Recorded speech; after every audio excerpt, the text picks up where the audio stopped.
as promised, today we are going to be going over 5 businesses that you can start in this upcoming year, and we're going to do that right after the intro. I'm an entrepreneur. I'm an entrepreneur. Hey, whoa.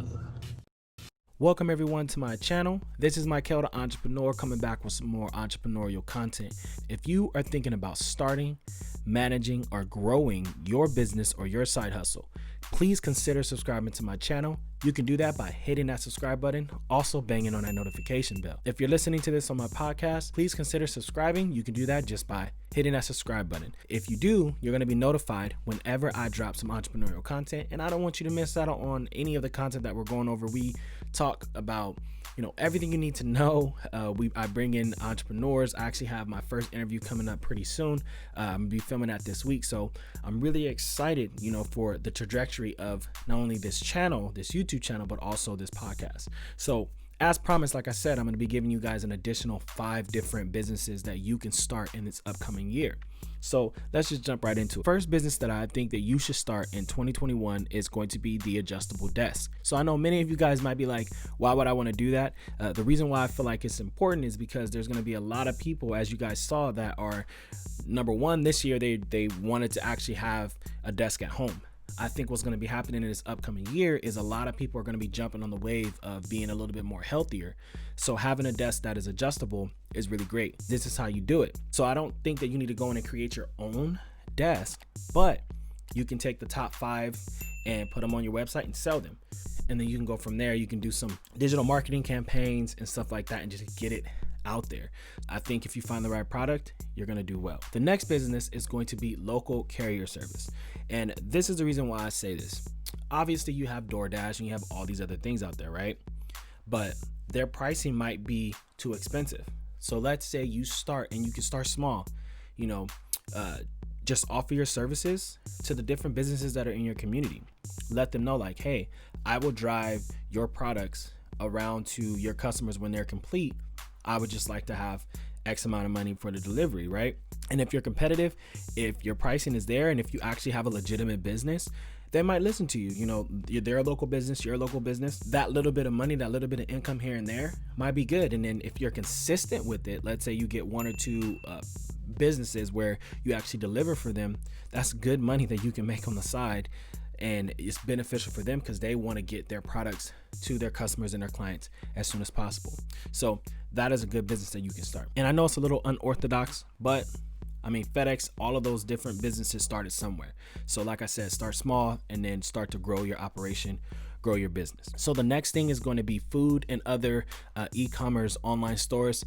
It kind of goes off of the first idea or the first business that I gave you, but these businesses aren't actually selling products of your own. You can actually go in and find high ticket selling items and you can sell them yourself, or you can sell a percentage of them, like one item, and just sell that as much as you can and just promote that. So when I say food, you can do like a food subscription service. There's a lot that's actually getting bigger and bigger. So you go in and you put together like a menu, and then you charge people for a box, and then they get everything they need as meal prep. Having a food service that can come in and just deliver a box with all of their meal prep, that's really great. And like I said, start small. You don't have to be this big business in the beginning. Just do it for a couple of friends, people that are trying to get in shape. Go out there and reassure them like, hey, this is all the best food, $40 per box, and you get everything you need for 2 weeks. People are going to eat that up, especially if the food that you're giving them is great, of quality. It's not like you're starting a whole new thing. You're just getting a small slither of that market. So it's very profitable. You can do it. Like I said, do it for a couple of friends and then go from there. And the better you get, the better your systems are, then you can open up, different things that you can do to actually grow your business, scale your business, and make it more profitable, but also make sure you're getting a better product out to your customers. The next business, and I like this business because it's real different and it's like very unorthodox, but virtual arcades, they're gonna explode. I think, in my opinion, like this whole like virtual reality thing is about to get real. It's going to start picking up, and this is already a $40 billion industry. So if you can find a location and you can offer like that virtual experience for people, and their families, like once we get back to somewhat normalcy where we can actually go places, you know, you can set up just little things, little games like that. But having that experience, it's gonna be amazing. I've seen a couple of businesses, and the reason why this made it on my list is because I've seen how big the actual industry is, and then you can kind of look into the little different niches, and there's always gonna be kids and teens that would want to do it. So that would probably be your main market is youth, and there's youth everywhere. So if you can find a place, have some good marketing, and then you invest in very little, and then you just have people be able to come in. Like I said, this is something that's going to be happening in 2021 when we're actually are able to get back to some normalcy, and you don't have to have a lot of people. You could charge people like an hour, and then you have like a virtual game. That'd be really cool, fun experience. And then last but not least, I talked about this 2 weeks ago, and I was talking about the gig economy. But if you are doing any type of freelance work, so many of you guys that subscribe to my channel or subscribe to my podcast, you are freelancers, and you work your 9 to 5, and you're trying to either start a business and you're trying to grow your freelance business into like an actual business so you can dump the 9 to 5 and do what you love all the time. I think freelance is the best way for you to get proof of concept.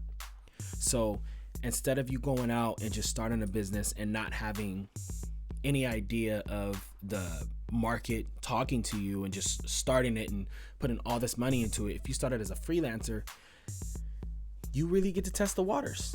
You get to see if what you're doing is something that is in high demand, or if people want it. You can, fine tune things that you would want to do in it, and the different systems and processes, all those different things. You can really fine tune that, because as a freelancer, you don't take on all those responsibilities of an actual business. I think that it's really important that if you are thinking about starting a business, start out as a hobbyist. So watch this video where I talk about the different types of entrepreneurs, the 3 different types of entrepreneurs, but start out as a hobbyist. And usually a hobbyist is like a freelancer, someone that does it on the side, and they do it as like a hobby, and they make a little money on the side. And then you start to progress and make your way up through, the other 2 types of entrepreneurs.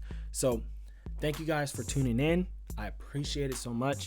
If you have any questions or you want more information, this is a conversation. So please drop a comment down below if you have any of those questions, so we can talk. We can just, put our heads together. I would love if you guys had other ideas for businesses that, people can start with low cost. I am going to be dropping another video that is going to be talking specifically about businesses that you can start with 0 money down in this upcoming year, so that if you're looking to start a business, then you don't have to think about, oh my gosh, how much money I need to have $100,000 in order to start this business. On the screen, there's going to be a playlist that I want you to check out. This is going to teach you or tell you how to start your business from start to finish. Thank you guys for listening. Until next time. Let's talk